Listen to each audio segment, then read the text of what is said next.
କ'ଣ କହିଥିଲା ବୋଲି ତୁ ତାରି କଥାକୁ ଧରିକି ବସୁଛୁ। ପିଲାଦିନ କଥା ମନେ ପକେଇ ଭୁଲି ଯାଇପାରୁନୁ? ମନେ ରଖିଲୁ ପିଲାଦିନ ଯେତେବେଳେ ଈଶ୍ୱର ସହିତ ମାରିବାକୁ ପଡ଼ୁଥିଲା ତୁ ଭାଇ ଭାଇ କହିକି ମୋ ପଛରେ ସେ ଲୁଚି ଯାଉନଥିଲୁ। ଆରେ ଆଜି ପା ସେଇ ଭାଇର ବାହାଘର। ଏ ବାହାଘର ସବୁଠାରୁ ଖୁସି ହେବା କଥା ତୁ, ସବୁଠାରୁ ମଜା କରିବା କଥା ତୁ।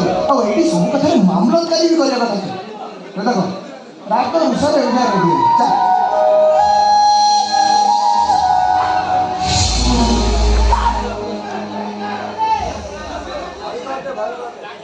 ଏଇ ଏ ବାଗା ଆରେ କଥାରେ ଅଛି ପରା କ୍ଷୀର ଖାଇବାକୁ ହେଲେ ଘରେ ଥିବ ଗାଈ, ଆଉ ଯୁଦ୍ଧ ଲଢ଼ିବାକୁ ଗଲେ ସାଙ୍ଗରେ ଥିବ ଭାଇ।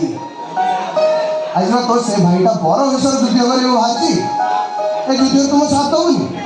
ଚାଲ ରେଡି